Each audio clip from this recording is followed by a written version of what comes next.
the Friends Vegetarian Society of Great Britain, who was on a lecture tour of Australia and arrived in Melbourne aboard the SS Iberia. A very warm welcome to our city. Thank you very much. It's very nice to be here. Your first visit, I gather? Yes, definitely. Although... How long will you be staying? Just about 3 weeks in Australia. And the purpose of the visit? To talk to the vegetarians in Australia. I bring greetings from all the vegetarians in England to the vegetarians and food reformers of Australasia. I've been told that vegetarians are the most healthy people in the world. Looking at you, I'd be inclined to agree. Thank you.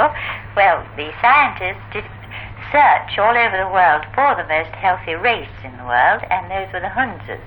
And those are people who grow all their own food and are all vegetarians and are famous for their longevity. Is it known how many vegetarians there are in Britain today? I think it's about 100,000. That's a lot. Are they converted at some stage of their life, or would it be, as I know in your case, a family tradition? Your parents were before you? Some are, but some are convinced from the ethical standpoint, and some have been put on vegetarian diets by a great number of vegetarian doctors who are now in England. What would you eat in a day when you say you're a vegetarian? Breakfast, lunch and dinner?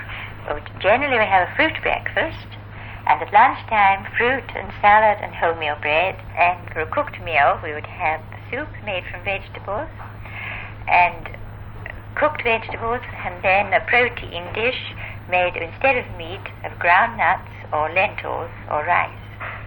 And, of course, fruit dishes or tarts in the same way as other people do. But we do use wholemeal flour instead of white flour, always. We never have any white flour in the house because we don't think that that is a pure food. It is practically all starch. Would this mean that your own children are also vegetarians? Oh, quite definitely. They're ardent vegetarians, and they tell their friends about it. And many of their friends understand their belief and don't eat meat in front of them. Well, this is rather bad for the meat business in England, but I gather very good for the vegetable and fruit people. Yes, and in England a lot of people try to grow their own fruit and vegetables. We actually live on the southern slopes of the Cotswold Hills, and we have a large garden and orchard, and we try to grow all our own fruit and vegetables. One reason we believe in the Swiss maxim that it is best to live on the food grown under the same strength of sun as under which we live. But in Australia, where the fruit is so lovely, I think it would be very easy to be vegetarian. Our sun is a little stronger here, of course. Would the same axiom apply? Oh, quite definitely. Vegetarians here in Australia, there are a good number of them, I know, but I've noted now, looking down the passenger list, that you're listed as being a member of the Friends Vegetarian Society, as I've mentioned, and in brackets it has Quakers. Is that true? Yes. I represent the Friends Vegetarian Society, which is the vegetarian society within the Society of Friends, known as Quakers. Friends all believe in a feeling of goodwill towards all people of every nation. But the Friends Vegetarian Society extend that feeling of goodwill to the animal kingdom and do not wish that any animal or creature should be killed for them for food. In other words, there is something of a religious order about your particular vegetarian society. Oh, yes, quite definitely. And I don't think vegetarianism is any new belief. It is thousands of years old. The ancient doctrine of the Brahmins was total abstinence of all animal food. And Pythagoras started the first anti-flesh society in 500 BC. And there have been many great seers during the ages, Ovid and Socrates, who have been vegetarians. And then nearer our own time, of course, our great poets, Milton, Goldsmith and Shelley, and then later George Bernard Shaw, were all vegetarians and believed in the absolute unity of all life.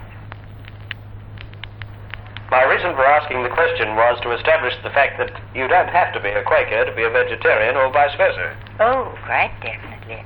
There are vegetarians in all religions. Here in Australia, you'll be lecturing and talking in the main with what class of person? I couldn't tell you that.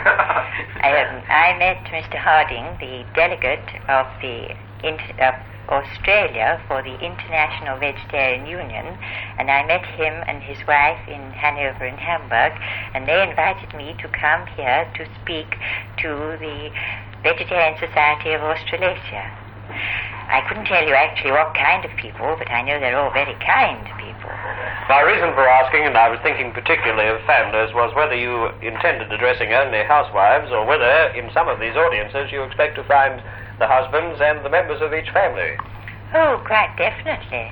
Yes, because it is very much easier when a whole family is vegetarian together. When they both believe in vegetarianism, it's very much easier to bring up their children on a vegetarian diet than having a divided family. Does the price of fruit and vegetables in Britain today have any great effect on families such as your own? No. Very often I'm asked, is it cheaper or more expensive to be a vegetarian? And I should say definitely it's much more economical to be a vegetarian. Just take one thing, at Christmas we have stuffed pumpkin instead of stuffed turkey. And turkeys are about from £4 to £8 in England, and the pumpkin we buy at sixpence. We hadn't thought about that, of course. Traditional meals such as Christmas time, as you've mentioned, and other times of the year, you have to find a vegetarian substitute for some of the things that by tradition are regarded as being very essential. Yes, and it always seems to me a very sad time at Christmas when people should celebrate the birthday of the Prince of Peace by eating and killing his creatures. And these terrible death shops that there are of lovely birds hanging up in shops that have been killed for people to eat to celebrate the birthday of the Prince of Peace by killing his creatures. Away from the subject of eating flesh, do Quakers believe in the existence of circuses and other forms of having animals behind bars? No, they don't believe in any cruelty to animals. They have a great respect for all life everywhere, respect for life in people and respect for life in animals. And we think that vegetarianism is a great step towards world peace, because once people will respect the life in animals, they are much more likely to respect the life in all peoples, and then there's much more likely to be peace. We've been listening tonight to Mrs.